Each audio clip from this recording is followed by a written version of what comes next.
എന്തിനാണ് രാവിലെ വരാൻ പറഞ്ഞേ? അതോ എനിക്ക് സിനിമയിൽ ചാൻസ് കിട്ടി പോണേ. ആ സൂപ്പറാ, അടിപൊളി. എനിക്ക് അപ്പോ അറിയാം നീ സിനിമയിലെത്തുന്നു. ഏതെന്താണെങ്കില്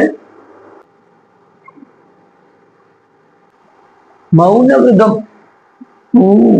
അല്ലേടാ?